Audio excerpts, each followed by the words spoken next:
Panorama group, जो सोचता है वो करता है। आपके अपने सपनों का आशियाना। जब लोकसभा का परिणाम आया तो कहा यह जाने लगा कि कहीं ना कहीं इस बार नरेंद्र मोदी को सरकार चलाने में बहुत सारी कठिनाइयां होंगी।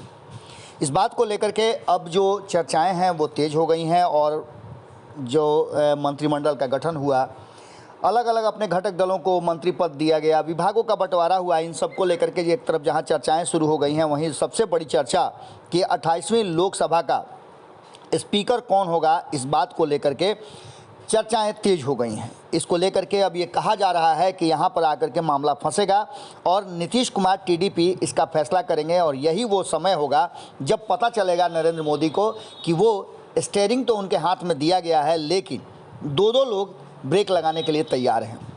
आपको बता दें कि नए स्पीकर को लेकर के घटक दलों में भी हलचल बढ़ गई है। सबसे ज़्यादा दबाव टीडीपी की तरफ से बताया जा रहा था कि अपना स्पीकर बनाना चाहती थी, लेकिन सत्ता पक्ष इसके लिए तैयार नहीं है।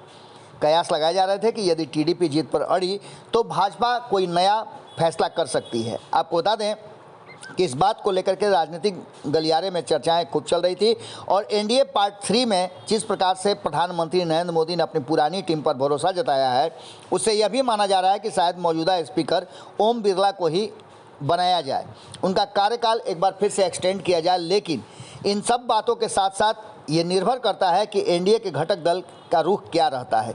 इसमें दो बातें देखने को मिल रही है कि टीडीपी अपना उम्मीदवार को लेकर के दबाव बना रही है, तो दूसरी ओर जनता दल यूनाइटेड की तरफ से भी बहुत कुछ तो नहीं कहा गया है, लेकिन जनता दल यूनाइटेड कह रही है कि हम साथ में खड़े हैं। जदयू के नेता केसी त्यागी ने यह स्पष्ट किया है कि उनका दल स्पीकर के चुनाव में भाजपा के उम्मीदवार का समर्थन करेगा। टीडीपी जेडीयू मजबूती के साथ एनडीए में है और भारतीय जनता पार्टी जिसको भी नॉमिनेट करेगी हम उसका समर्थन करेंगे।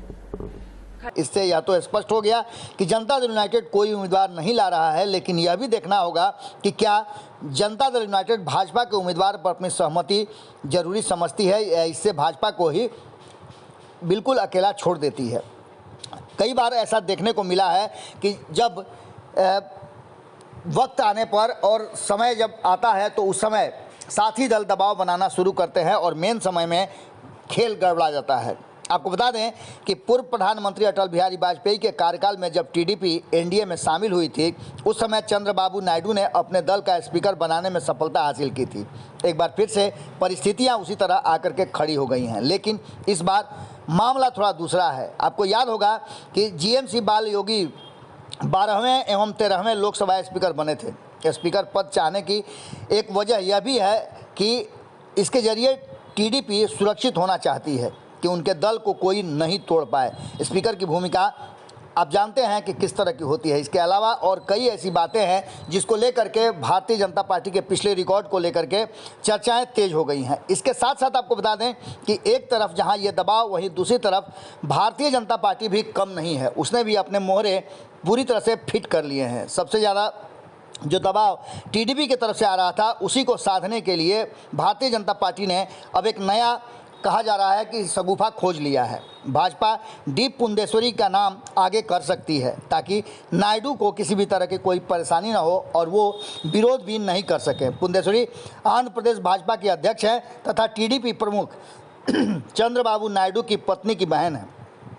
ऐसे में टीडीपी के लिए उनकी उम्मीदवारी का विरोध करना आसान नहीं होगा। अब देखना दिलचस्प होगा कि जहां एक तरफ ये बातें कही जा रही है कि इस बार भारतीय जनता पार्टी के लिए आसान नहीं होगा ये सब कुछ, वहीं दूसरी तरफ आपको बता दें कि जो सामने नज़र आ रहा है उस चीज़ को देखते हुए एक बात तो साफ साफ कही जा सकती है कि मामला अभी तक ठीक ठाक नहीं है। अब देखना होगा कि जब चुनाव होता है, जब सभी लोग अपने मंतव्य देते हैं, तो लोकसभा का स्पीकर के किस नाम पर मुहर लगती है और जदयू टीडीपी की भूमिका क्या रहती है। जुड़े रहिएगा भारत लाइव के साथ।